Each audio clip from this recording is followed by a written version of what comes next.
Okay, so we're back, continuing with developing the project Illinois 54 near Mount Pulaski as an example for.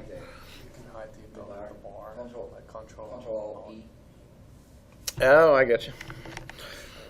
There we go. Okay, yeah, let's go ahead and continue. I think we left off on the alignment. We're just getting ready to plot the alignment. So here we go.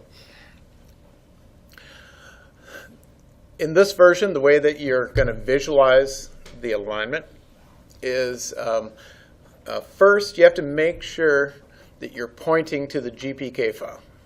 We're going to do that by going to the Geopak pull down, select road, and user preferences. And it's the COGO preferences that it's going to point to that GPK file that we looked at earlier. And so we can set it here. We can also set it in something called Project Manager, and we'll go over that a little bit later. Depending on what you're doing, you may or may not need what's called Project Engineer. You need Project Engineer if you're going to generate proposed cross-sections. And so so ultimately I guess I'm going to end up showing you another way to set user preferences. But it's important that you know how to do it this way too, because very often you're going to be doing work. You're going to need to point to the GPK file, even if you're not generating cross-sections. You're doing something as simple as pulling a station offset. You still need to make sure that you're pointing to the GPK file, as long as that file is not located in your same folder, which using ProjectWise, normally the GPK is not. It's in that separate folder that we talked about earlier. Okay, so that's done. So now I am ready to visualize my alignment. I'm going to use this tool up here called the DNC, or Design and Computation Manager. It's going to bring up a couple dialogues. And you'll see over here on the right, I've got a couple choices, and one of those is alignments, plats, and plans. And then there's an existing and proposed. And there's one for a center line, one for a baseline. Okay, I'm using a center line, so I'm going to click that. Then I'm going to go over here to Draw, Plan, and Profile. And, you see I'm not pointing to that file for some reason. You deleted the path. Oh, I never did path out to it. Okay, good catch. Yeah, let's go back to it.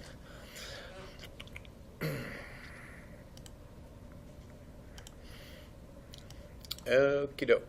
So I'm going to use this one here, the GPK directory. Hit browse, go to my job. I think we call this training, class demo, and then folder structures is what you'll see in normally. There's Geopak Project Manager. Click that plus, and there's the GPK. So I need to be pointing to that right there. Okay, okay, and okay down here. And now when I hit Draw Plan Profile, yeah, there it is. Sometimes you'll have multiple GPK files, so you just need to know which one that you're using. We only have one in this case, so we'll select it. And that's going to bring up another dialog. And this dialog is going to show us all the chains and profiles and points and everything that is included in the GPK file. And this will include both existing and proposed. And so when you first get the job from Brad, all you're seeing is the existing. And so here's how you go about doing this. We set up this file as 20 scale. So I'm going to go to Label Scale, change that to 20. And this is where it's important that you know what your chain is. Remember we referenced that alignment file from Brad, and it was E001. So notice this up here is set to chains. Now you need a single click, not double here, because every time you left click, it'll put the line on top of itself if you double click. So one click, And so there's the alignment. So that this is part of it. So you're getting the alignment and the curve data. And then I'm going to go up here and I'm going to change element type to stationing. And I'm going to go back to that same chain name, left click one time. And so there is my 20 scale text. So notice if I come over here to annotation, it did not change, right? So in this version, alignment stationing is not annotated. And so that's why we're going to plot it in 20 and a 50. The next ORD that we're going to, you only have one, and that text will be annotated. So just like all the other text. Okay. So this project includes the main line alignment, and then it also includes a side road, a county highway, which is located somewhere around here. And I know that the name, in Brad's file naming convention, he usually uses an S for the side road. I know it was 17. So right there. And then again, stationing. Switch to stationing. Again, left click one time. Now I got my stationing on the side road. And that's all there's, yeah, that's it. That's all there is to visualizing the alignment. Now, let me show you something that you're not going to be able to do in the next session. Okay, I know in this case that my job is only, it's this intersection. It includes a little bit of drainage work, and it's really where my mouse is here. It only takes place here. So I got all this extra alignment. And you know, this is not something you have to do. This is just something I typically do because the alignment's not really the alignment. The alignment's a visualization. So I'm able to do this if I want to. I'm going to fence that amount. I'm going to set my mode to clip, and then I'm going to go to fence, delete, and I'm able to get rid of what I'm not using because it's not really the alignment, right? Really the alignment is in the GPK file. In the future, that alignment it's something called, it has civil rules associated to it. It has much more intelligence than a CAD element has. It has all the intelligence of the GPK file. And so, of course, you can't do that sort of thing in the future. But we can do it now. And the reason why I always did it over the years is just because I always like being able to come up here and say fit view. And it just kind of zooms me into just my project area. You know, it finds all the elements in the design file and just takes me right to it immediately. So that's just more of a personal preference, I suppose. Okay, so there's the 20 scale. I'm going to come up here and do a save settings. And of course, what that means is by doing a save settings, it remembers the settings. The way CAD works is it's not like Word or something like that. It can work this way, but the way by default it's set up is to, when you do drafting into a design file, everything's saved immediately. If you got knocked out of this file halfway through, you wouldn't lose anything. And that's because it saves as it goes. Now, that's by default. It is possible to change it to be like what you're probably used to, but I think you'd probably prefer this better, having it just save as it goes. So that's saving the file. But now saving settings is different than that. When you save settings, you're not saving the work that you did. You're saving all of your settings. Like, for instance, see how I'm in place fence? See how that says my fence mode is clip? When I do a save settings, it's remembering everything that I did. It's remembering how zoomed in I was in every other setting that there is. Whatever my font is set to right now. If I did save settings, I get out and back in the file. That's going to be the font that I'm in. You know, that's what save settings does for you. And so at this point, I would probably want to do save settings. Okay, I'm going to go back to models. So that's all I need to do for my 20 scale model. Now I want a 50 scale model. I'm just going to go back to that default, right click and copy it. I'm going to say give me a 50 scale also.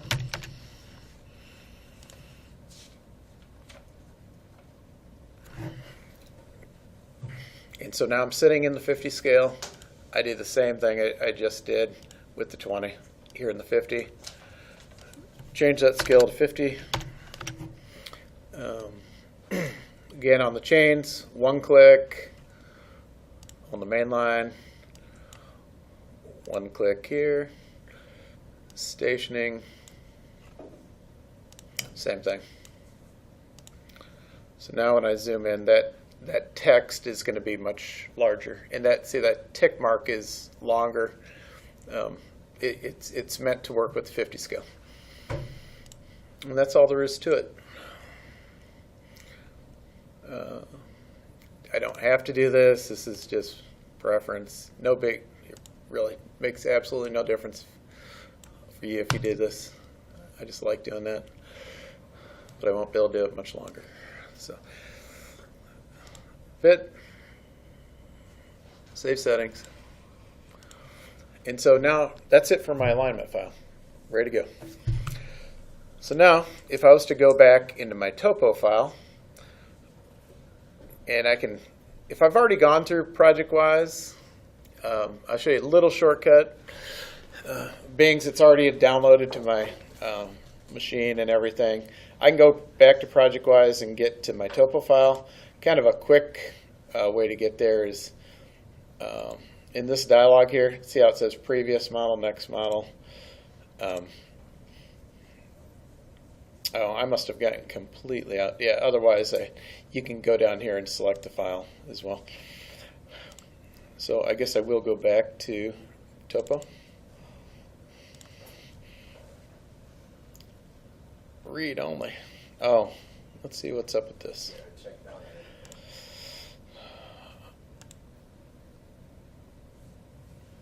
I'm not sure why that was that. What was that, Clyde? Yeah, not quite sure what happened there, but yeah, looks like it's not read only. So here we go. So there's my topo. So now I probably want to go ahead and bring in, I'm going to bring in that alignment file that I just created. So either tools attach, or I can hit the icon here, either one. And there's the alignment. I say OK. But now, before I OK and actually bring this thing in, see how I can come up here to model? And there's my 20 or my 50. And so I can switch that at any point in time. So in this file, it's going to be a 20 scale. So I'm going to select the 20 scale model. Say OK.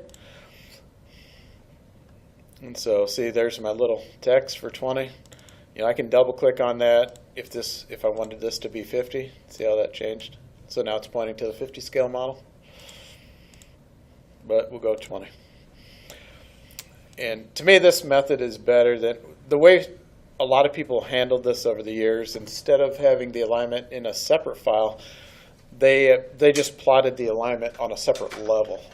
And then they would go, and they plotted it in the topo file, but then every sheets file or anything that they were ever in and they referenced in that topo file is always kind of annoying, because you end up with an alignment on top of each other, and you have to go in and turn that level off. And to me, this is just a much better method, and it's very similar to what we're going to need to do when we go to modeling. So several reasons why putting the alignment in its own file is a good idea.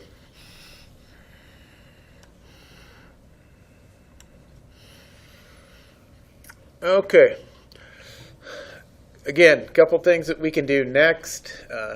Doesn't matter too much. I'm going to go ahead and there's certain things I like to do when I'm getting started on a job, because I know I'm going to need to do it eventually anyway, so I figure why not go ahead and just do it now, and it'll be ready to go. Like I said, I don't like putting the images in the topo file, like it in a separate file. So let's go ahead and take care of that. Let's go into an image file. And I don't know that the image file is part of the template, but what you're going to find is in your project, you're going to have a ton of extra files that you know you're not going to need. Like maybe it says erosion control, and you're like, well, I know this job's not going to have erosion control. So rather than going out and looking for a new seed file, you can go in and just rename one of the existing files that's out there already. And I think that's what I probably did here. I should probably think about it because it's only been more recently that we've been heavily using the images that are available. It used to be that the images were so grainy and we just didn't bother with it, but the images have gotten so good that it's just so useful. I think we should probably look at our template, and when we set up a project for you guys, go ahead and give you an image blank file to begin with. So I'll probably go ahead and do that and suggest that they do it, statewide as well. I try to keep the template the same as the statewide version. Yeah, but if we need more documentation than changing one only, talking about the seed file, they always create another drawing for me, and I don't see the process. If you want to create a new one, but without changing the name, to go to the seed file. Oh, you want to know what that process is? Yeah. Yeah, we can do that. Yeah, just do it. Yeah. They always create another drawing for me. Yeah. Going by seed file. Maybe you might be saying there's times maybe when you get into a job that somebody else set up and they've used every single file, and there's maybe not one available for you to use to rename. Yes. So how do you create a new file? Good point. You either right click or you go up to Document, New, either one. And then I say I want to use the advanced wizard. Okay. Next. And it says, where do you want to place, where do you want to put this new file? I want to put it here. It remembers that I'm sitting there. So I put it there somewhere else, say next. And then you got three choices up here. Do you want to use a seed file? Do you want to use any file, CAD file that's in ProjectWise? Do you want to use some external file? Or do you want to use one that you recently used? If, like it's that one, but I won't use it just for training purposes. We'll show you that where you can find it.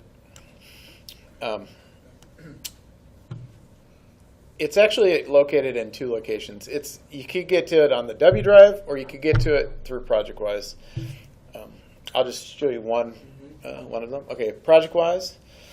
So what I'm doing, I'm looking for the seed file. And so I'm going to go up here to IDOT offices, actually District 6, I think. No, not District 6. I'm going to go back to the root. And you're not going to see all the other districts, you're just going to see 6. But here, where did it go? Maybe I need to go up one more.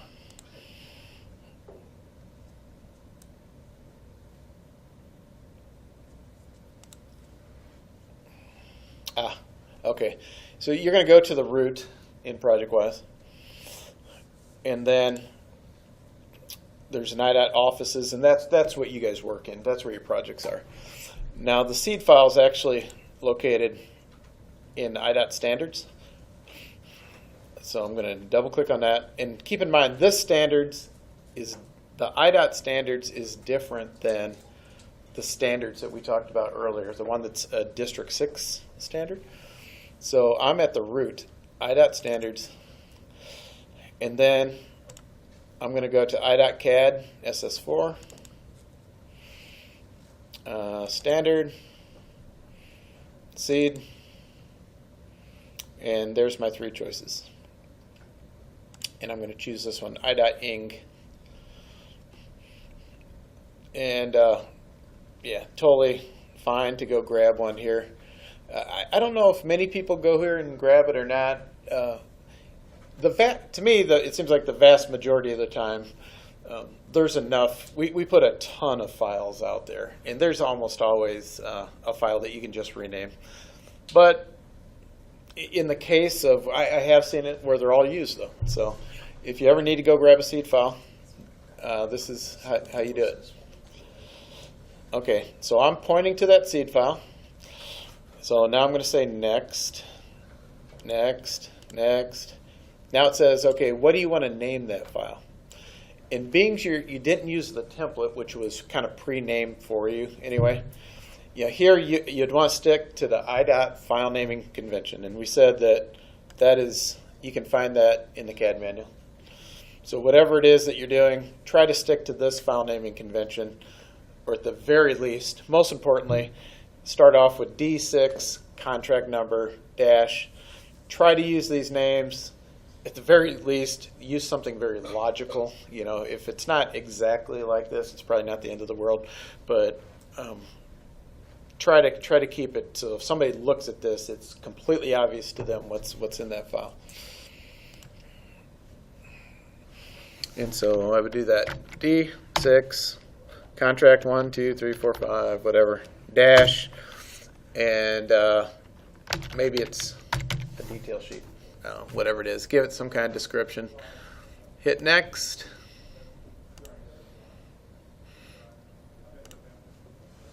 And where is it? Yeah, right there. So there. So now you've got a nice, clean, brand new seed file. You're good to go. So that's how you would grab a seed file. Okay, I had already set up this one called image. So let's go ahead and just use it. And the only thing I'm going to place in this file is just the image, the aerial image. You know, about once every 4 or 5 years or something like that, IDOT, along with, I think they get funding from counties or some other source, I'm not sure who all participates, but they fly the entire state. And they've done this like since the 1930s. They fly every inch of the state of Illinois, you know, take a photo. And aeronautics, Claude used to work in aeronautics. So. Did you ever get to go up in the airplane? Yeah. Did you? Yeah. And you quit? To come here? What? Oh, that's right. Like, oh man. Like I remember we had this guy, Phil Silas. He works out at aeronautics. I don't know if you know him or not. He used to work here, and he took a job out there. And he used to talk about, you know, when we go on field checks here, we take a car. When they go on a field check, they get to fly. You know, so a little more interesting, I think. Okay, here we go. Okay, so you're going to need to know several things here. Where are these images, and where are you going to find these, and how are you going to know that you got the right one? Well, here's one way of making sure you got the right one. Before you go to Raster Manager, right there, before you do that, first go to Regular Microstation Reference.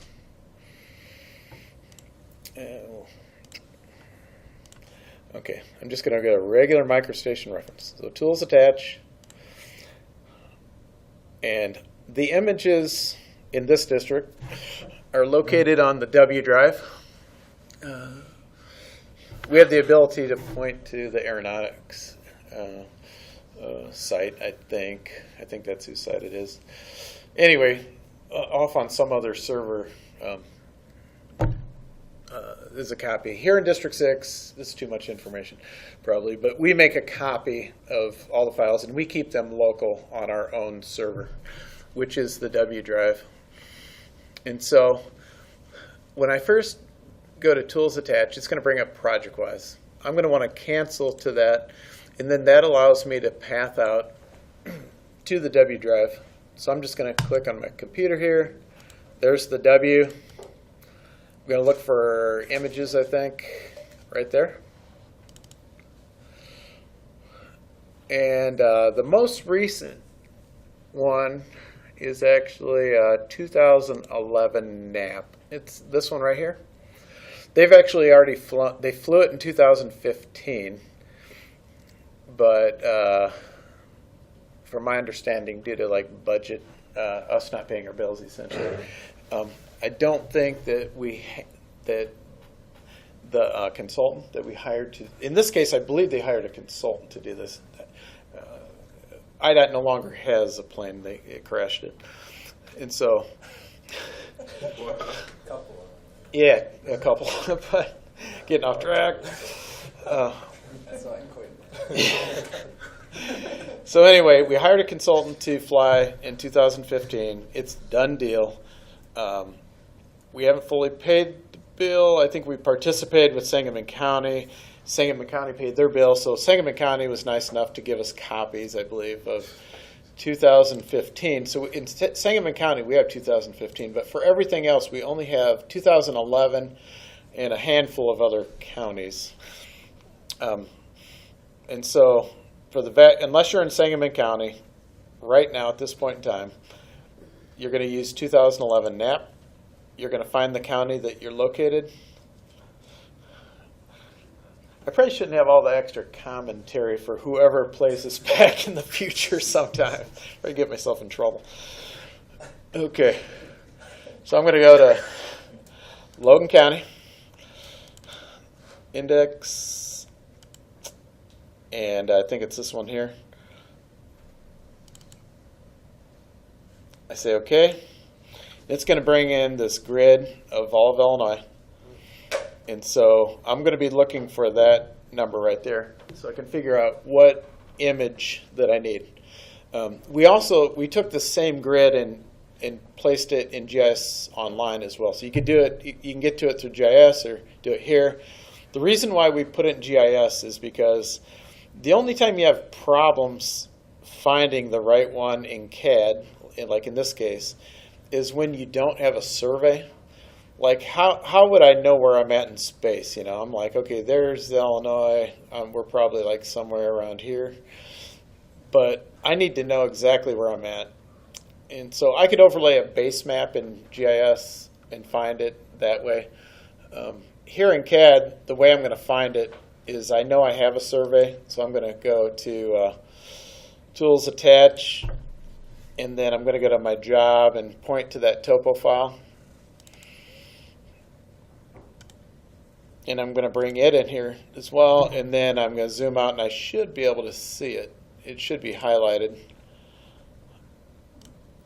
somewhere. Of course, it's very small, but there it is. So there's the magic number right there. So I'm looking for that number. Okay, so now I'm ready to use Raster Manager and bring it in. So I go over here or here. I think one of these two are Raster Manager. Or go to File, Raster Manager, File, Attach, Raster. And we know that, again, it's outside of ProjectWise, so I'm going to hit Cancel one time. I'm going to go to my W drive, go to that same location where I found that CAD file with the index. Images, 2011 NAP, Logan, State Plane West, and then I have to, hopefully I wrote that down or I can see it. I think it was 5-4.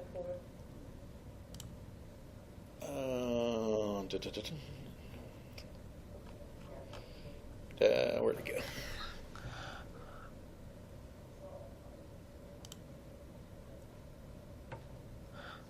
Okay, who remembers what that number was? There it is.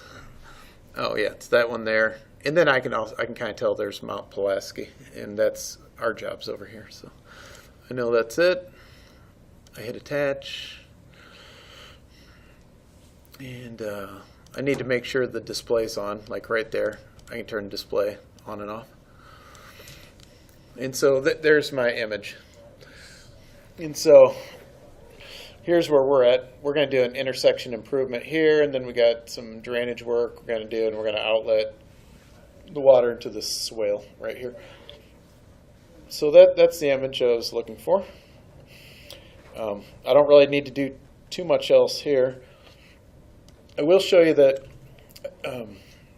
some people, especially during plan development, not always when plans go to letting, but during plan development, you often want to use the aerial. When you print out sheets, sometimes people like the image to be on. And if you use the image as is with your line work, the image also oftentimes kind of makes it hard to see your line work. So one thing that you can do for yourself for that is to select that image, go to Utilities, Transparency, toggle transparency, and then set this to, whatever. And it's there, but they're faint, And then that'll persist through the reference file, into your Sheets file.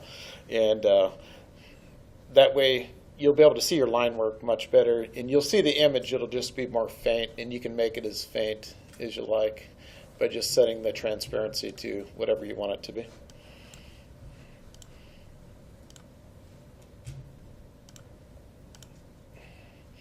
But I'll go ahead and just turn the transparency off, and then I'll probably go to my reference files, and I might leave that attached.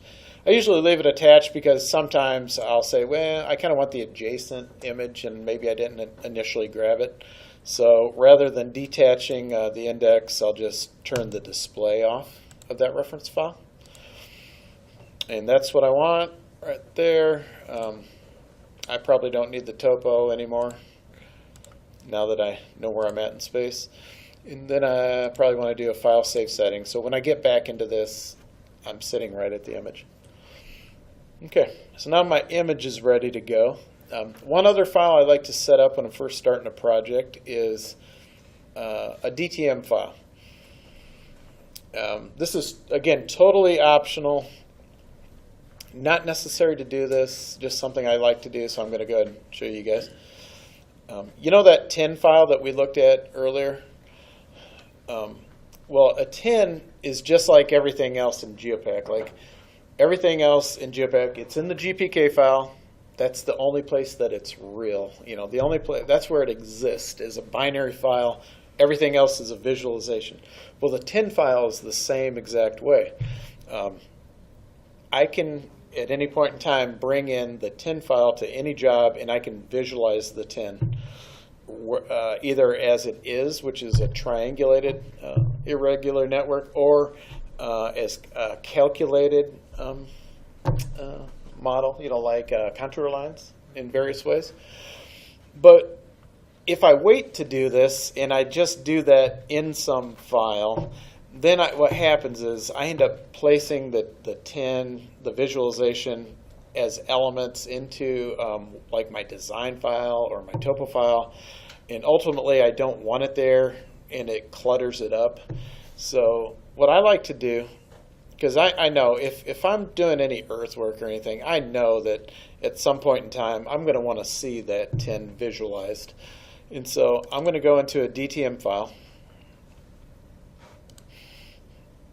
Again, totally optional. This is this is a preference thing, I suppose. I'm just going to visualize it. I'm going to leave my TIN turned on. It doesn't mean when I cut my cross sections or profiles that I'm cutting them from this visualized TIN. No, I'm always pointing back to that binary file with the extension of TIN. Okay, here's how I visualize the TIN model. I go up here in my Geopak tools and see that button right there. I either go there. Of course, I can always use Geopak tools, or I can go to Geopak pull down road, and I can get to those same tools over here. Either way. But being as I've got the toolbox out, I'm going to go ahead and just click right there. Where'd it go? Okay. And then, see, it brought this out here. And so I can need, there's always so many icons to memorize. I probably should have these down by now, but they also have this button here, this menu. To me, it's, I guess I prefer it, but if you get used to the icons, all good. Otherwise, you got the same version here, but it's text version. So I want to go to Load, Dtm Features, and then I want to browse out to that TIN file, and it's going to be located in the Surveys folder. So now I'm pointing to it. And now it's going to ask me, okay, do you want to display only? And usually, if I was working in some other file, I would probably leave this turned on because I generally don't want the 10 to be in a file. Now in this case, I'm intentionally going to leave the visualization in its own separate file. So I'm going to turn display off. And then I drop down here and I say, what is it that I want to display? And so I want to first display triangles. So I'm going to leave everything else turned off. And then I'm going to want it to be on different levels than my contours and all this. So I'm going to come down here to the black and double click. And I'm just going to choose some random levels here. I'm choosing 3. I'll just go with what's set there. That's totally fine. And then I click load. And then I fit the view. And okay, level 3 was turned off. And I'm actually getting more. Why am I getting so much? Or maybe that was there already. Let me zoom out. I might not have cleaned up this training type file. Let me delete that.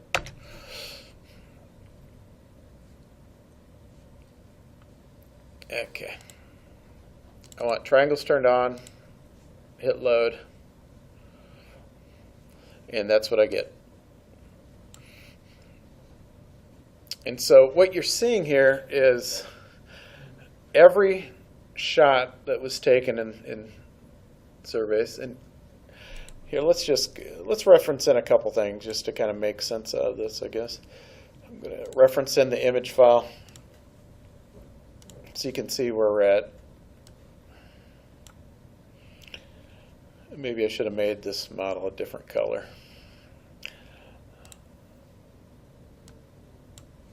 Let's see. We'll make it something that stands out a little bit more.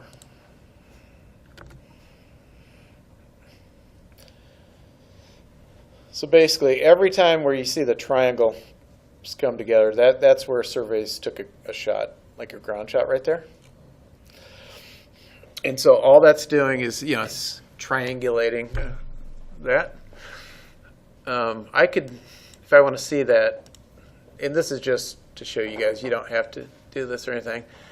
I could go in and attach that original survey, and you would see every point that they shot because they place a survey cell at every shot. I'll show you what I mean.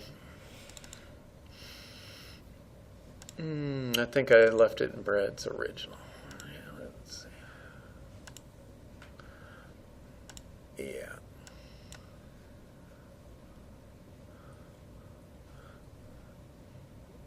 Well, at least I guess some of the ones have, see that cell that represents the shot that they took. Actually, every one of those shots, let me turn this off.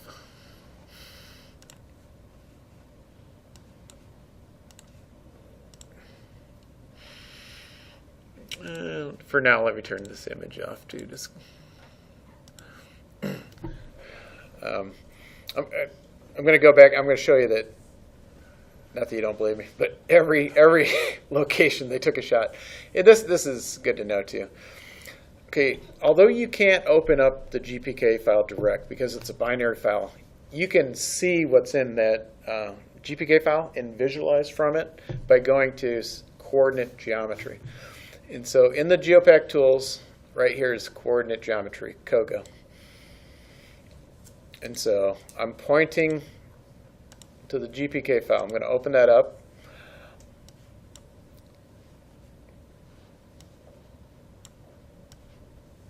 And then I'm going to click this button here called Navigator. And you can see there's no profiles yet here, but if I was to go to points, every shot that surveys took has a point. It also has a point code. There might even be a description. And then you have an X, Y, and a Z for every point. And so this feature, what this is doing, if you were to look in the CAD mat, I don't know if I'm going to, might be going a little too far with this. if you go out on the survey crew, you find that every time they take a shot, they key in a code, and that code represents something, right? Let's say they're shooting edge of pavement. And so apparently that's the code is 678. And then they can kind of have it continuous too, and that's I think why you see these numbers next to it. I'm pretty sure. I'm not super familiar with this, but I do know that they have a code for everything that they shoot, and then when they process it into CAD, everything that has these number extensions to it, which I believe that can be continuous, and somebody else can tell me more if you know more about this, that it automatically, I believe when they process the survey, it will automatically draw in your edge of pavement. It'll connect the points for edge of pavement and anything else that you want points connected. It also brings in those points on the right, level, weight, and color. And if it's something like they're shooting a power pole, and there's a power pole code, when it's visualized, it doesn't visualize a point. It visualizes the actual symbol. And so I'll show you how that works. If I was to go, say, visualize all points, you should be able to see that.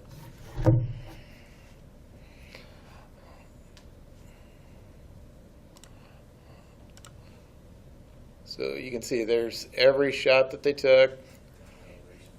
Yeah, you see they're different colors. And in this version of the software, it places the point or point number, I think, and the elevation. Of course, you can get more information on that, and that's actually text. ORD, it doesn't use text, it only visualizes that sort of thing, a little bit different. And if you wanted more information about any of these things, you can get more information in coordinate geometry. So you may take a look at this and say, a good example would be the invert of a culvert. Oh, that's a mess. So I'd probably need to set my scale at something smaller so that text is much smaller so I could find it. Or turn all the other levels off maybe, except for drainage.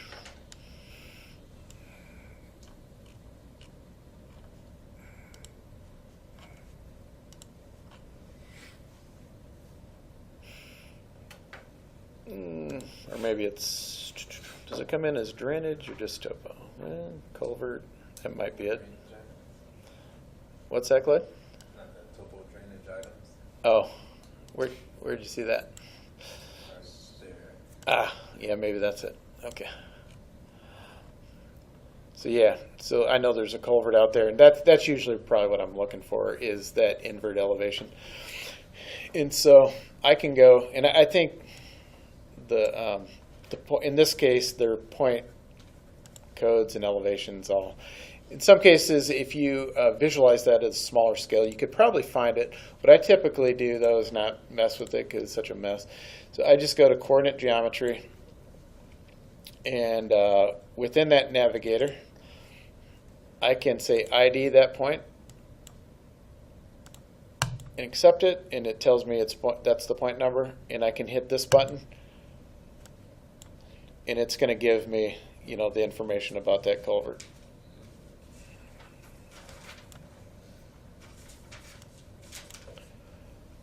Yeah, so there's the elevation. And you can do that with any point. So, okay. Probably getting sidetracked here. It's all good stuff to know, though. Okay, so I think there's an unvisualized. Oh. Not all. So I guess what I'll have to do to unvisualize is select everything. Tools, unvisualize. There we go. And the reason why I was able to see those points when I visualized them, I should mention this, it's because this is turned on. See, temporary visualization. So the way that works is that even if I wouldn't have unvisualized because it's only temporary, when I got out of coordinate geometry, it would have automatically unvisualized everything for me. Okay, back to the 10 model. So this is my DTM right here. Okay, so I like having this, and sometimes I reference this in just to see my kind of like my survey extents, to get an idea of how closely spaced the points are. It tells me, like, you know, when I'm interpolating a point in between, how it can automatically do that for me without me visually seeing it. But sometimes I like to see it, though, because this tells me, and sometimes it's more critical than others. All right, let me show you what I mean. Okay, I'm going to go to a different tool in the DTM tools. Okay, even though the survey crew only shot where they shot, I can still get an elevation any place I want, and that's because it will automatically interpolate that for me. I'm going to point to that 10 file.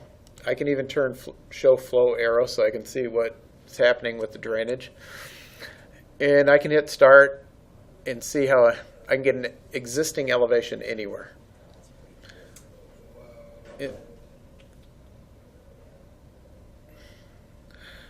And this is very, very useful. When you're not drafting so much, when you're in design mode, making things work, getting special ditches to work and all that stuff, of course, this is critical to be able to have this information. But it also tells the closer I get to that shot, obviously, then the better the elevation is going to be. I'm here, it's telling me that's the elevation. That's probably incredibly close, but yet maybe you have to just know in your mind that there wasn't a shot taken right there. It's interpolating between this elevation and that elevation and all the way around. And it's saying, based on this elevation there, the distance away from it, you know, the elevation is going to be extremely close to that number that it's calculating.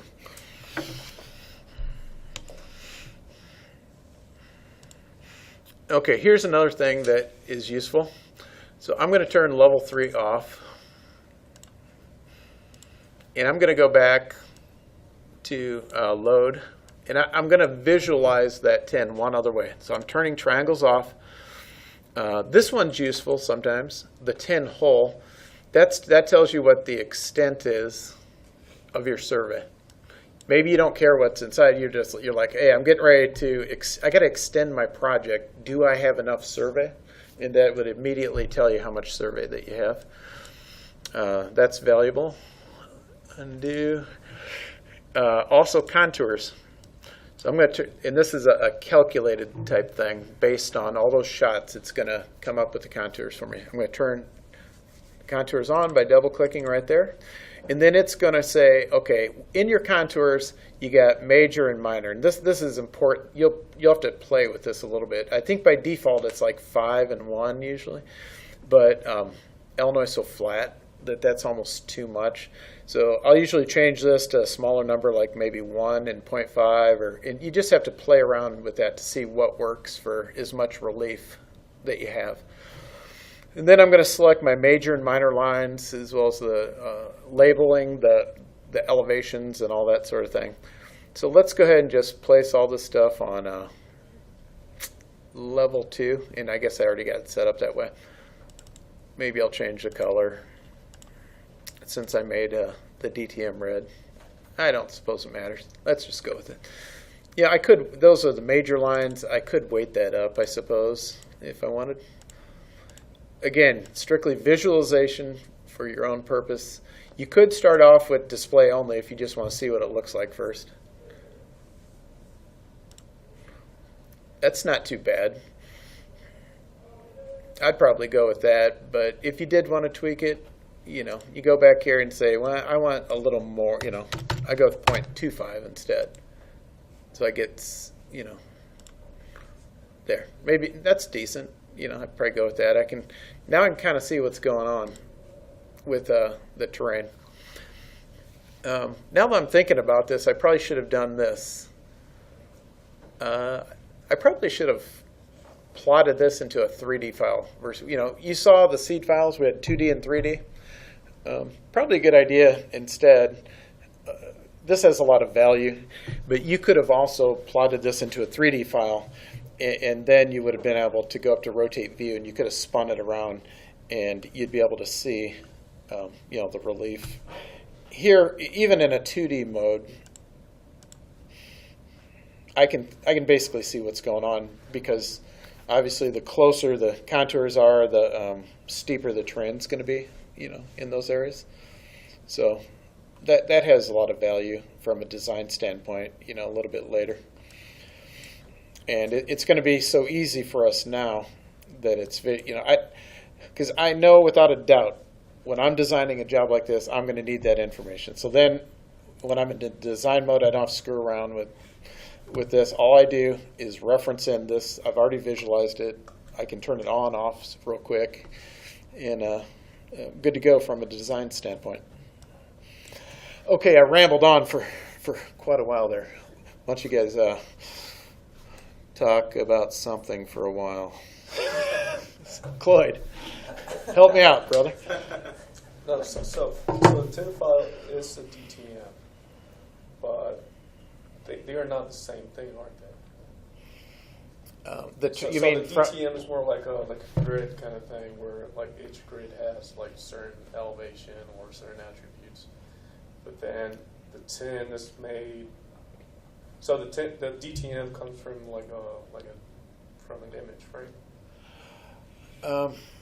It can.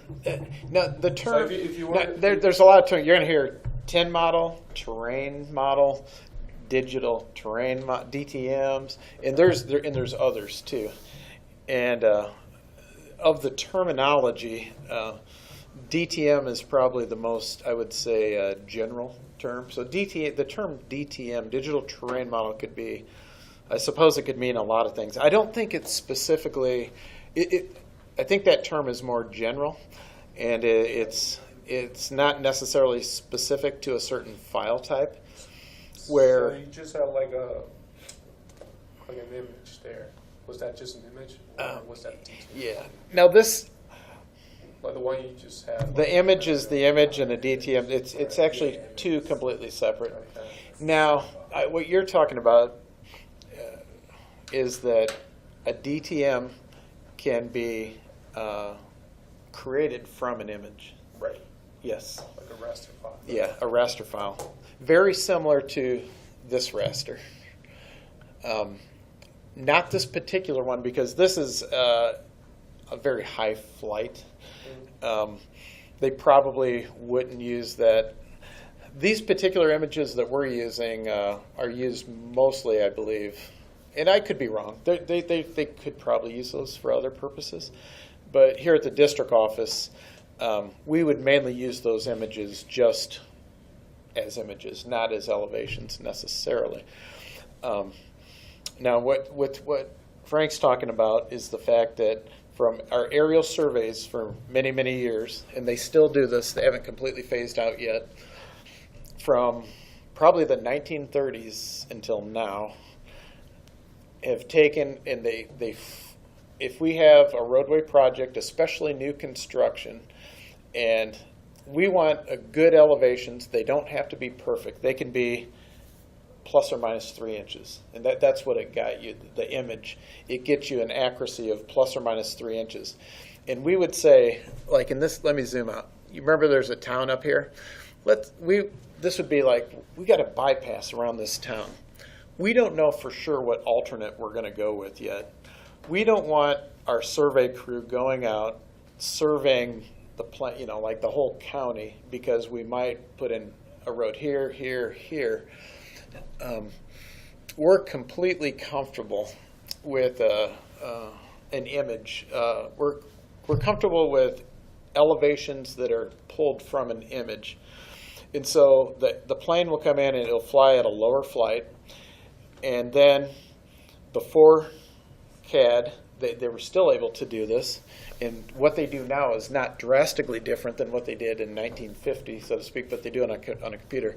If you take an image and you're flying in an airplane and you continuously take pictures, and those pictures are overlaid over one another, and you put on these goggles, I think called a stereoscope or something like this, and you look at those images, you can, whether it's on a computer or hard copy prints, you can actually see the elevations in 3D, amazingly enough.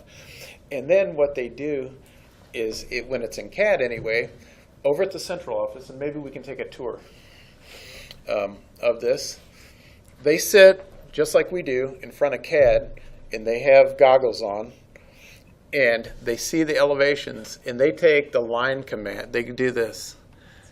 And there's like a datum, I believe, where they know it's a known coordinate in elevation, and they actually draft contour lines, just like it looks just like these calculated contour lines, but they draft those in, I believe. And then they also go through it, yeah, and I believe put a lot of spot elevations, and then from that they create a TIN file, the same file that we received here, that was taken by hard shots, the TIN file. And so aerial surveys would give us that file. And so those elevations came from, like Frank was saying, like from the image. But here we reference. Yeah. In this particular case, these are all hard shots. And so the image and the contours are completely separate. Now, what aerial surveys, the transformation they're going through right now is LiDAR. LiDAR is much faster, much more accurate. And so they either fly over these areas, or they fly a drone, an airplane, a scanner, a mobile LiDAR. All these new geospatial technologies can capture LiDAR. And what LiDAR is, it's like, I think, what, laser? It, I think, shoots all these points like about an inch apart or closer, like massive. You could put a scanner in here, and it would, every inch around us, it would get a coordinate, and then you'd end up with a point cloud, I believe. Yeah. And it almost looks like a picture. Now I'm talking about take pictures at the same time. okay, and take pic. Yeah. Now keep in mind when I'm talking about that, I'm talking like I know what I'm talking about. This is not my area of expertise. I shouldn't. Yeah, because the laser. I'm telling you what I know. I'm not. That's you guys probably know way more about this than me. They probably talked about this in school and the other jobs that you've had before you came here. I used it before. So that is a laser. It depends on what you're using. But in case of the 3 laser scanner that you talk about, it's literally the same laser that the total station have. In this case, it's shooting all the way, like continuously, and it's so many millions of points that you have a massive point cloud. You decide how massive, the level of details that you want. So, and plus, it takes pictures of everything and put that picture on top of all that. on top of the point cloud. So you will see literally an image because of the combination of those. Because like the pixels are associated to the point cloud, the points. To the points. And so those are real points, and for the software put the picture on top of the points. So I'd imagine, because I know a lot of our state, they've flown it already. District 6 is probably one, like the only exception. For whatever reason, I don't think we wanted to pay the like $2 million or whatever it was to get our entire district flown. But most of the districts, I believe, have LiDAR of the entire state. And it's my understanding that from GIS Day, if you guys went to that, they had somebody there talking about it. And it sounds like that LiDAR data, that's total state coverage, not like project specific where we get like super tight points. We're going to have LiDAR of the entire district, like 4 to 8 shots per square meter, apparently. And so that's like plenty good for maybe like new construction, phase 1 type work for sure. And drainage too. I think we're going to be able to use that for drainage purposes, rather than getting out these quad maps, so like they did in the past, and identify the drainage areas and circle them, and then buggy them to get like an area for drainage. You're going to be able to use our actual point cloud data and put a point anywhere, any elevation, and it will be able to give you the drainage area, and then Mike's section will be able to use all that. So that'll be pretty cool. Now I do know too that I saw this for the first time. Mike Whitling and I think Barrage helped him out with this. I think it's the USGS website that you can go to, and it allows you to do, it has data that's pretty good. It's probably not as good as like that LiDAR data that we're talking about, but it's decent. And it allows you to drop into a culvert, click a point, and it will actually give you the drainage area as a shapefile, as a GIS file. And then you can download it and then convert it. You can leave it as a GIS file and then reference the shapefile into CAD and bring in your drainage area for your calculations if you're doing that yourselves. Or you could do it for Mike. I think it varies. It depends on what exactly you're working on as far as how much drainage study you're going to be doing yourself. So coming back to here, just say that we are seeing basically an image, not the actual file, the GPK file. We are seeing an image from the GPK file, right? But this works. For example, I want to make right now a cross section for, let's see, I want to design the ditches to see if the ditches are what we need to do in terms of earthwork with the ditches right there in whatever place over there. Right. Project link. Yeah. You can see the actual. A couple things that we could do here. Mainly what you're going to be doing as an extra help, I guess what I was saying earlier is that if I plotted this into a 3D file, I could go in and spin it around and actually physically see this in 3D. And I could take an image and I could drape the image onto that if I wanted to have more of a reality model, I suppose. But let me just go back a little bit, because I may have maybe didn't make something clear, possibly.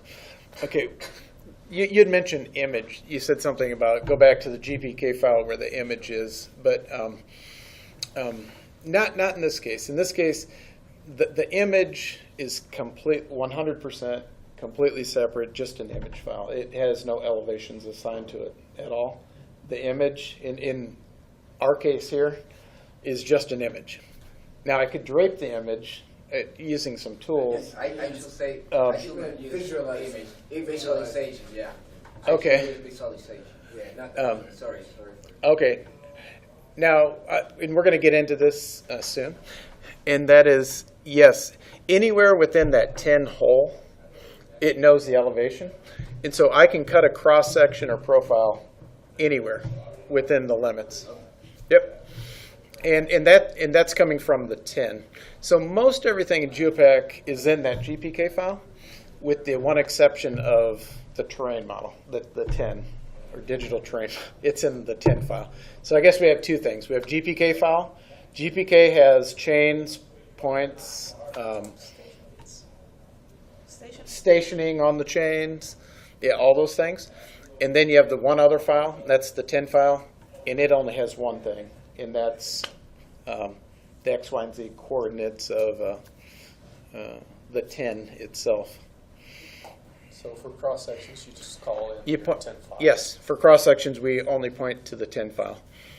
You might, and we'll get into this. I'll absolutely show you guys. I'll show you with the chain. You might refer to a chain. Now the chain's coming from the GPK file, but you might take a microstation line, and you're going to place it and say, I want to cut a cross section here. We're kind of getting ahead of ourselves here, but just to show you a little bit. Here's what it's going to be like. let me turn on the alignment. We don't need to. Imagine you have an alignment here.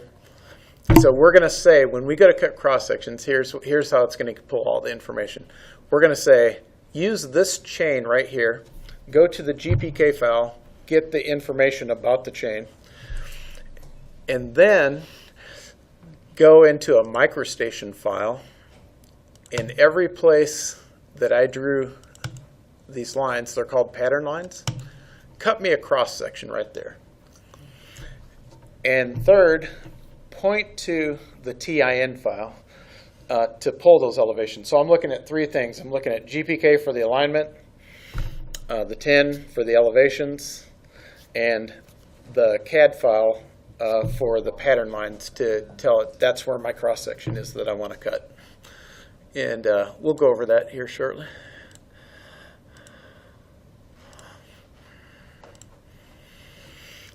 Okay, so let's go ahead and drive on. Let's move on to what do we want to do next? How about we get started with our design? Okay, because everything we've done so far has been existing, really. Everything we've been doing so far is in preparation of designing our job. So now we've got all the data we want. We're ready to design. So we're going to go to the design file.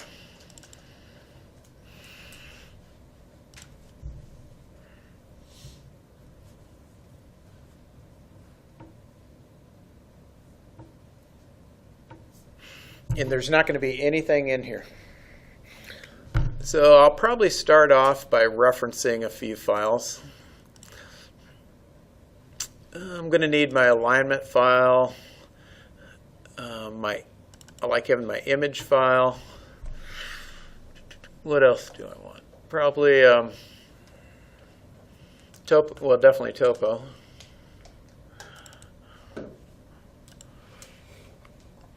And so this is the alignment. So on this one only, I want to say make sure you use that 20 scale model. The others only have a default model. And so this kind of gives me something to get started with. Actually, I probably want to go ahead and attach. I'll turn the display off, but I'm going to attach that DTM also.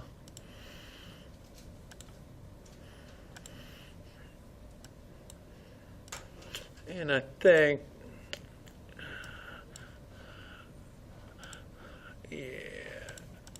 I think I'll probably go with the DTM versus the contours for now. And then what I'm going to do, I'm just kind of setting myself up, getting ready to design this. So I've got all these reference files, but I'm probably going to go ahead and turn that display off. In fact, I'm probably only going to use the image and the DTM just as I need it. For the most part, they'll probably be turned off. And this is what I'm going to use to get started. So all of my proposed is going to be done in this design file. There's no text that's going to be placed in this file. All text is placed in the sheets file. So this is just going to be like edge of pavement, proposed culverts, you know, all that sort of thing in design. And most of that design work you're going to do yourself. But there's some exceptions. And I think there's probably only two exceptions. And one would be geometrics. If you have a project that has an IDS, intersection design study, some project like this, that because this side road is a county highway, and because this radius is so tight, all the radii are just very tight, that would not meet policy. And so when you're first getting started on a project, you probably want to check with the geometrics unit and say, hey, these are my project limits. I'm getting ready to get started on this. I noticed there's a county highway. You might want to take a look at this. Or you'd say, have you guys already, most likely, they've already studied something here, because geometrics is probably the first unit that really gets involved with any project. A lot of projects come about because of the geometric needs, I guess. And so if there has been involvement by that section, that means that you, as a designer, do not have to design the intersection radii. They'll take care of that for you. And what they'll do is, go ahead and show you real quick. One thing they do have to put in that file is the north arrow to show the right direction when you have the sheets. Yeah, when you're setting up sheets, yeah, definitely. I would use a north arrow. I don't think I put it in this file. Let me point back to this, because this is a real job. Elias has this. Let's see. I think it was F77. And Cloyd worked on this also. Let's see. Here we go. Yeah, geometrics. And the geometrics unit is going to use this third-party software called AutoTurn.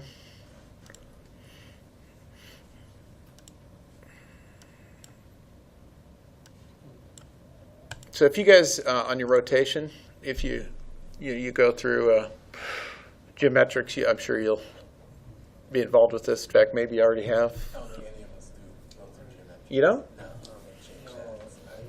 I used it. You did? Yeah, I used it. Oh, okay. Part of it. Cool. So you probably know a whole lot more about this than I do, but I don't know a ton on this, but I know just generally speaking, they've got software called AutoTurn, and it has all the different truck templates and buses and everything, and they can run the templates, and it will show the wheel paths of those vehicles. So depending on, they're going to look at policy and say, this is a, they'll look at functional classification, the fact that this is a county highway, and then they'll look up policy and say, well, based on policy, yeah, we're supposed to use this particular design vehicle. And so they'll run it in first, and they'll say, okay, there's my off-tracking that's the furthest out.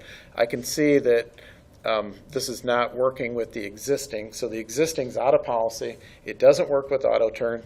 And so they want to be as efficient as possible. And so they want their edge of pavement to be relatively close and follow that tracking. And so in order to do that, they use, in addition to just a simple curve, they also use like 2 center curves and 3 center I curves. don't think we use 3 center curves. They quit Yeah, 3? They use more 2 center curves. More 2?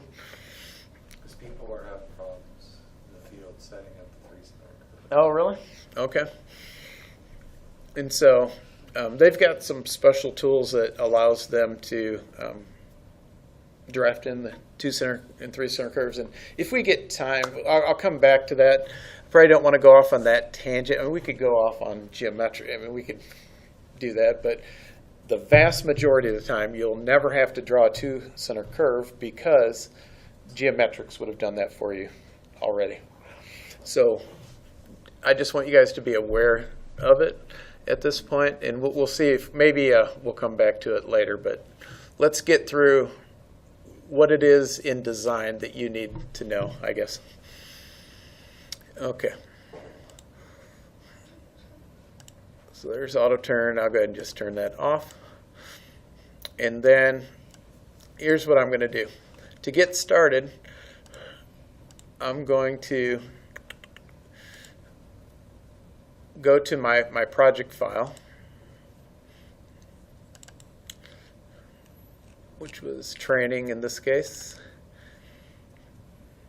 Class demo. Okay. So under CAD data, I'm going to go to the geometrics folder, and I'm going to see what they've got out there. And so I can see that they did an IDS for this intersection.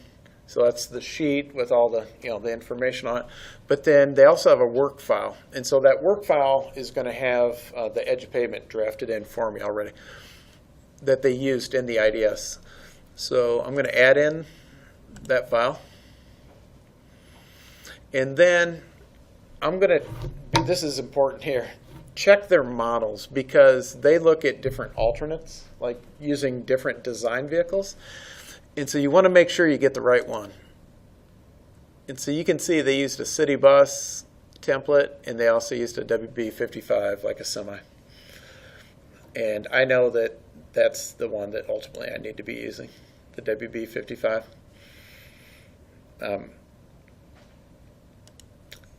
In this particular case, I know a little bit about the history on it. And in this case, what happened was they were going to attempt to widen the intersection without buying right-of-way if possible. And so they were checking to see, would it be possible to use the city bus design template and then just ask for a design exception from, basically when we're designing, we're using the BDE manual. We have to follow policy in everything that we do based on the job. Is it a resurfacing job like a 3P? Is it a rehabilitation? Is it new construction? And there's policies for each one of those. And so whatever policy that you're working under, you have to follow, you have to know policy and follow policy. Now you don't necessarily have to design to policy. You could do something different if you have a good reason, and that this is pretty common. Maybe there's a house right here, and on this project you really don't want to get into the house. You feel like for various reasons you could get by without following policy. So you go to the bi-monthly meeting and you ask the BDE field engineer, could I get a design exception and only design to a city bus? And they say yes or no, and that's that. So in any case, they ultimately decided to buy right-of-way. And so they stuck with policy, so no design exceptions. We're going to go with the WB55. And we just referenced in their work. So I'm going to use part of their line work, but probably not all of it. I'm going to go to my topo and probably turn that off just to make it a little easier on me. Maybe the alignment. I don't want to copy everything in. I just want to copy in some of their work. And I want to make sure that when I copy it in like exactly where they drew it in. And so I'm going to use my power selector over here and select certain items. Know that in power selector, if you go right to left, it works in the overlap mode. If I go left to right, it works in the inside mode. See how it won't select that?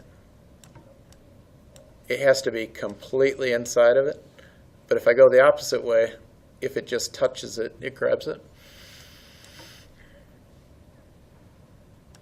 So we'll go ahead and probably use this and this. We'll go ahead and take care of the main line ourselves because I think we're probably going to do something just a little bit different than what they had. But we're going to use all of their line work, and then ultimately we're going to need to come back later on the sheets file, and we may want to copy in this. We're going to need to provide to construction this information right here for layout purposes. So we'll want to put that in the plans on the plan sheets, but not in the design file. So I'm only grabbing the line work. Okay. So now, here's one way that I can take what's selected and put it exactly on top of itself. I can go to the copy command, and I'm going to data point anywhere on my screen, doesn't matter. See how I can move that around now? So it's saying, okay, you selected me. Where do you want to put me now? Where do you want to move to, or where do you want to place me? And so I'm going to go up to this key-in field, and I'm going to type in DI equals 0. So I'm going to say I want to copy it a distance of 0, and enter. And so it copied it on top of itself. And so now I can go back to that geometrics reference file, turn the display off, and now it's actually in my file. Can you, if you merge into master, it brings in the whole, or can you select what you want to merge? I think with merge into master, it'll bring in everything that's turned on. It won't take into account what's selected. So yeah, what Claude's saying is that there's another way of bringing everything in. And that's a really good use too. And that is,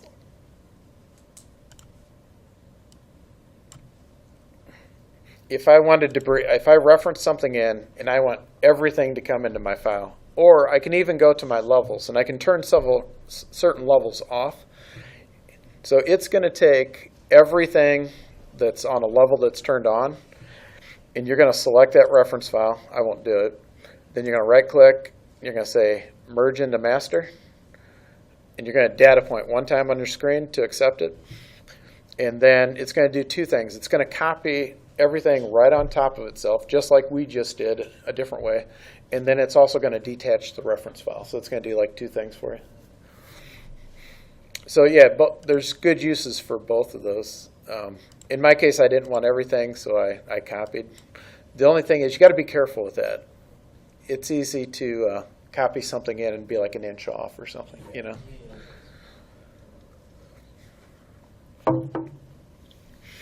Okay, so now I've got part of my work done for me. Now I need to drive on, and I'm probably going to turn my levels back on for topo and alignment. Okay, so I need to know my project limits. You know, you're going to get that from programming. You can go to GIS. If you guys don't have a GIS online account, definitely recommend getting one. Being that's kind of an interest of mine, let me go there for a second just for fun. Okay, so we'll go. And I usually have a shortcut, thanks, Lloyd. Applications here, and then down at the bottom, Online Map Center. And then I click Sign In. I click the top one. I say yes. And over here, I'm going to say Donovan, because I know the project's assigned to Keith's area. I'm not sure if Elias is in there or not yet. Probably is. But. And so I'm going to say, okay, what are my project limits? And so it's in Mount Pulaski.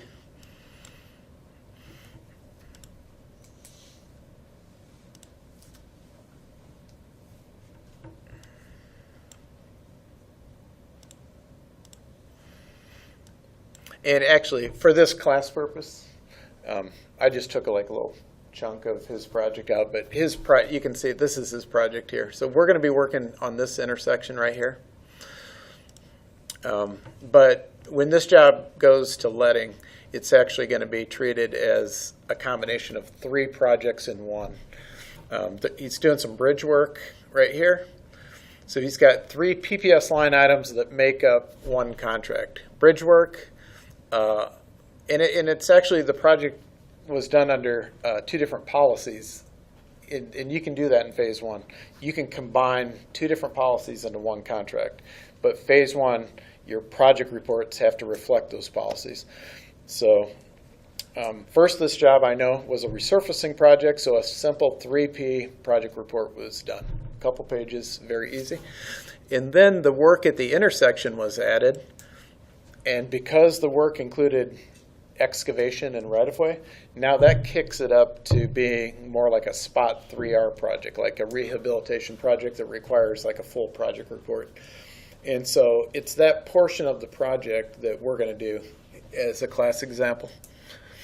And so I can't really see my exact limits here because it's going to show up as to what the actual contract reflects. So, okay. But normally, yeah, that's what you do. On your contracts, you come into here. Your team leader may have their own. All team leader. Well, first of all, you could see every project in the multi-year program by going to Sal's page. Or if you just want to see what your project engineer has, you go to your project engineer, or you go to your team leader, and you'll just see just your team leader's project. So a couple different web maps you could choose from to get your project limits. So in GIS, though, like the limit of the project, does that give me like a coordinate to that exact limit? Or like if let's say we looked at that limit for the original project, am I just looking spatially, or is it giving me some data I can input? They use key route stationing, so which is different than construction stationing. So they will give you a key route station, but that's in miles. So usually what it amounts to, and I guess if you wanted to, you could do this, because I know, Claude, you've got some GIS experience. You could actually go into that and drop it graphically into this file, and you would see that line, and you could drop it in here. In fact, we should work towards doing that. And then you'd be able to see exactly where it is. But here's what it amounts to. Here, this is usually enough. And they only work to a degree of accuracy of 50 foot. You know, programming works to the mile, to the hundredth of a mile. So when they program a project and they're giving you limits, it's like, here's the limit, 50 foot. I don't know if you'd say plus or minus 50 foot. I guess plus or minus 25 feet, I guess. And usually if you turn on the aerial, what you'll notice is the project limit is at some sort of logical termini, like such as a butt joint. And you can see that in the aerial view. And the survey crew will usually pick that up for you also, the butt joint. And so that's how you know that that's where you want your project limit to be. So nobody's going to tell you exactly, like this is exactly to the hundredth of a foot where your project needs to stop. They're going to tell you your project needs to stop right about here, you know. And then you're going to go out to the field and you're going to say, does this make sense? And oftentimes you'll get out there and you'll be like, well, I'm like 200 feet away from a butt joint or something like that. Don't just go with it. You know, use your, I guess, engineering judgment or whatever. You know, you do need to coordinate with program, but don't put a butt joint 200 foot from another butt joint, you know. They're usually pretty good, especially now that the images are so good that you can overlay. They do a really good job. But always keep that in mind. And when you're in construction too, you know, like I had a job, won't name any names or anything, but you know, I had a project where the RE called in and the butt joint in my plans was literally 50 feet or less away from what it actually was in the field. I was off by 50 feet. He was determined that the plans show the butt joint goes here, so. And I was like, no, don't do that. My intent was to go with the butt joint. And he's like, well, that's not germane to the contract. I can't extend the project limits. I'm like, come on. It's we're within 50 feet. You know, at some. They are doubling on the Yeah. even though you have a cost for it. Okay, let's go. I think in 15 minutes here, I think we got 15 minutes to lunch. Let's go ahead and place the edge of pavement, and then we'll take a lunch. Okay.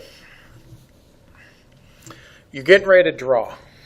Everything that we do, we don't just randomly choose levels, weights, and colors to draft on, of course.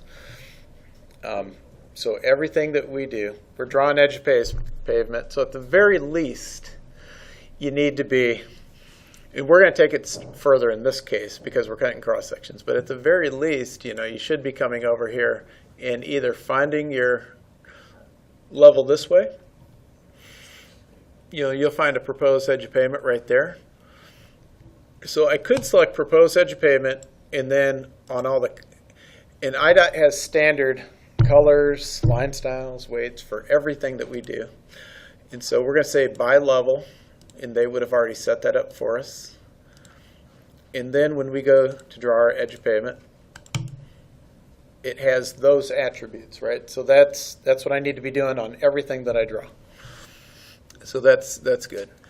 Now, both in a Geopak and modeling, it's going to use two different methods, but where CAD is going is it's almost more like GIS than CAD. We keep adding intelligent information to these features, they call them. They're starting to use the same terminology as GIS. Instead of calling that line an element, they use the term feature, because in GIS it's a feature, and that feature has attributes assigned to it. And so in this system, in Geopak, the extra attribute data is a pay item, and that pay item is a surface course in this case.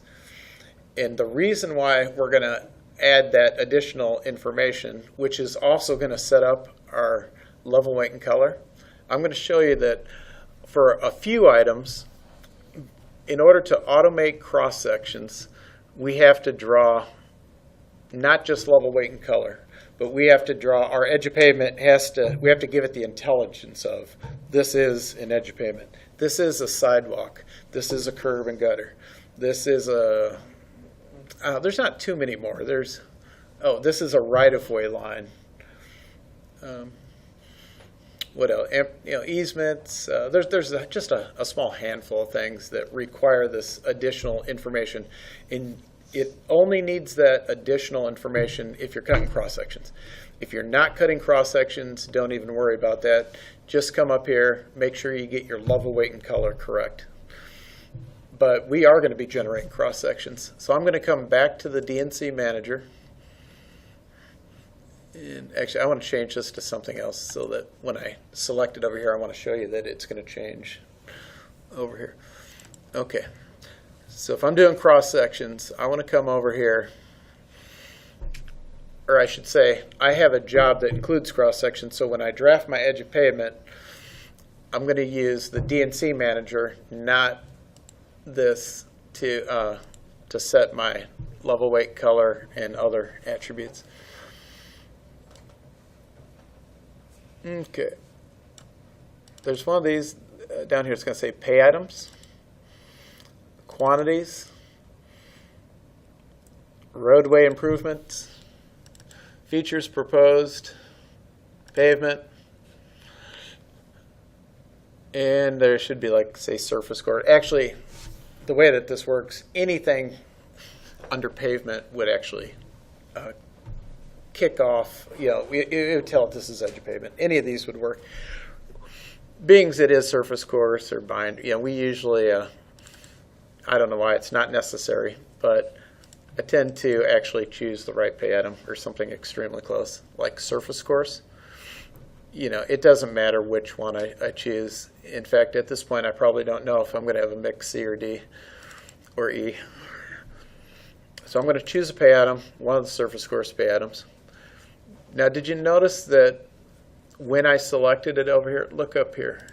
Here, let me change. Yeah. All right. So notice that this DNC manager, it's done multiple things.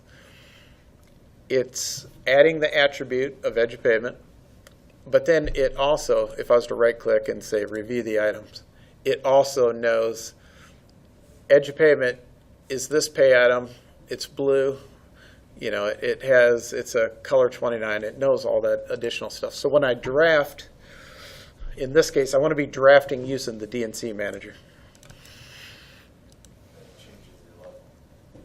Yeah, it changes the level, weight, color, and then also what it's doing is, like here, let me select something else so you can see this. See if I was to ID it, notice it took me right to it. Or even if I used this ID.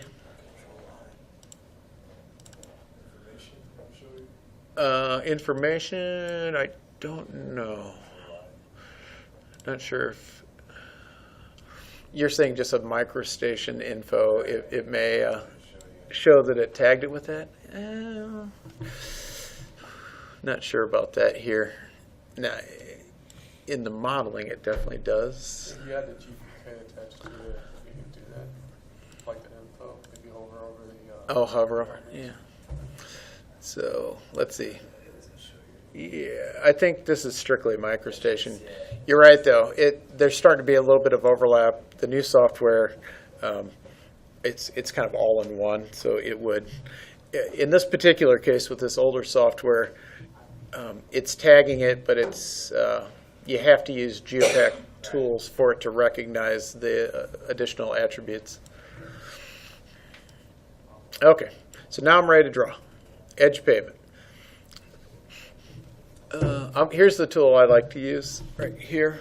I go up to these plan preparation tools, and there's one that's called Draw Transition.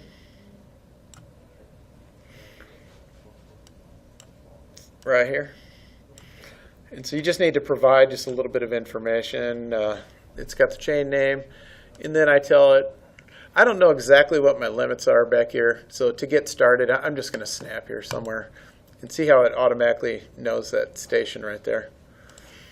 And say, here, I know that I want it to match in right there. I want to be consistently at 13 feet, so I just change that, and then I hit draw.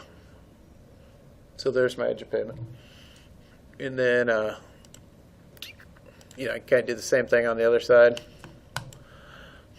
It's taking that offset from the chain, which is that. Right. And it's getting the offset because it's pointing to the GPK file. Yep.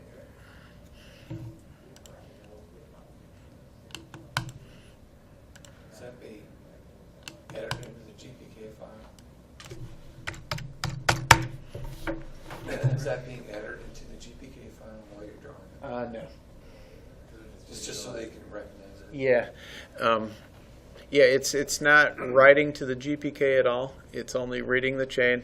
And all it's doing for me, it's drafting into the DGN file. But in the DGN file, as long as I'm using Geopak tools, it will recognize like the additional attributes. Okay. Yeah. And then in this case, I know that on this side we used ag shoulder. And so in a couple ways you can do that. You don't have to use this draw transition. You can use just regular MicroStation commands, just as long as you're tagging it. And so, I could come up here to, like I'm getting ready to draft ag shoulder. So I do need, because when I generate cross sections, I want it to locate that ag shoulder. And so I do need to use the DNC manager when drawing. So there's ag shoulder, type A. Select any of the ag shoulders. They're all going to look the same. And so now, if I was to go to copy parallel with use active attributes, and I want to, if I'm going to do that, I want to make sure that I'm grabbing that proposed, not the existing. So you can tell I'm grabbing existing because see the dashed highlights. So I'm going to right click one time and now it's going to grab the proposed. So what was my offset? Let me undo. I think the offset, it's usually like, there's nothing set in stone. 3 foot, 4 foot. Operations likes us to use as much rock as we possibly can, because then over time, as the aggregate starts sloughing off, then rather than bring in new material, they can their maintenance crews can come out and they can like pull it back up. So they like us to go heavy. So they would probably say use 4 foot, not 3. They'd want as much as possible. But 3 is pretty common. So either way, 3, 4 foot. Depends on how much earth shoulder you have to work with too. And sometimes it can only be 2, that you just don't have enough to work with. So let's go 3, I guess. It doesn't really matter for these purposes, just so you know how to do it.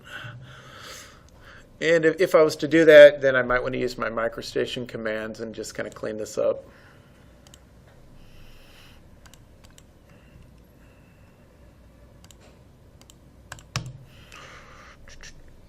And so that's it for that side. Now on this side, same thing. Now, rather than going back, once you have something entered already, you don't have to go back looking for anything. It's so much easier. You just hit ID. I'm going to ID that proposed, accept it. It's going to take me to it real quick. And so now I'm ready to go on the other side.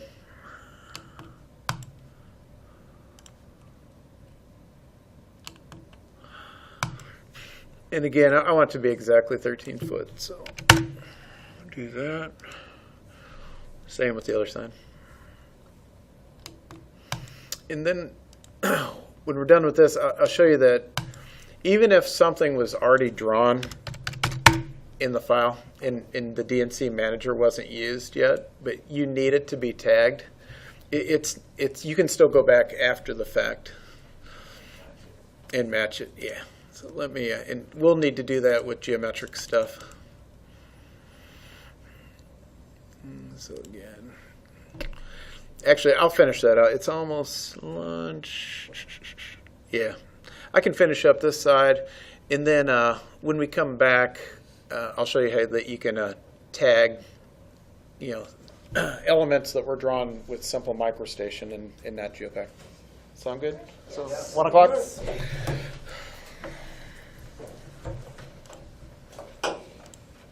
Control R.